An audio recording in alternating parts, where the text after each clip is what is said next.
¿Y el uruguayo? Está dentro con el loco.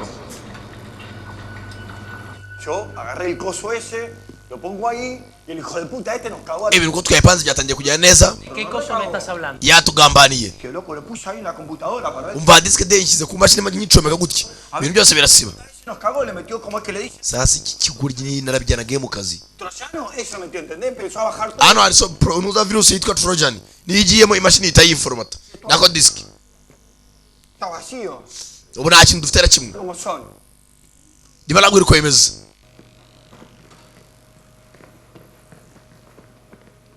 ¡Por el culo te lo voy a meter! ¡Por el culo, hijo de puta! ¡Escuchaste la concha de tu madre! wewe utica umuntu ¡Culo te lo voy a meter! ucinyeza kutura ikigoryi ¡El subnormal! ¡Pasión de... ikigoryi gifashe disike kirabisuba byose byari biriho Tranquilo, no has llegado. utamwisha muvandi wamugezaga ¡Mi puta madre, loco! ¡Me cago en warasaze iyi disike niyo makiriro yacu la boca, imbécil! n'ibyikoze ntabwo ari igihe nawe ifunguye gusa wafunguraga iki ¡Levantate, vamos! ¡Dale! ¡Subnormal, la puta que te parió!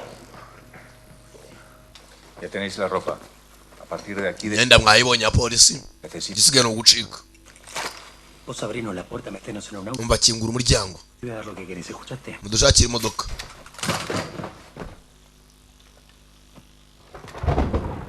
¿Qué?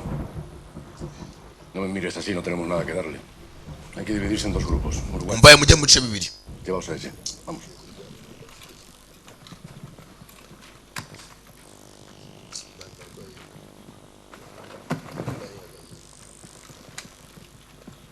barangije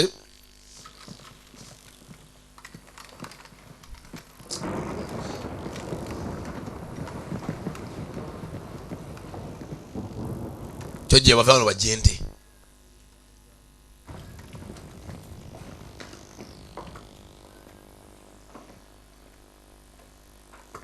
barakingura bitonze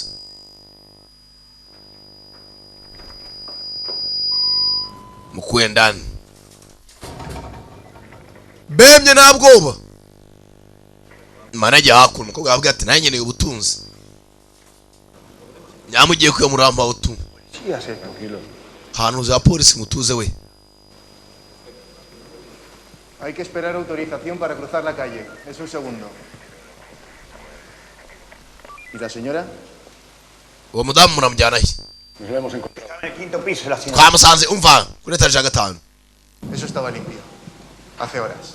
No. umva icyo etaje ya gatanu yatunganye A su compañero. Es que no he escuchado nada desde arriba. nta kintu numvise cyavuye hejuru Tampoco puede identificarse, así que nos la llevamos.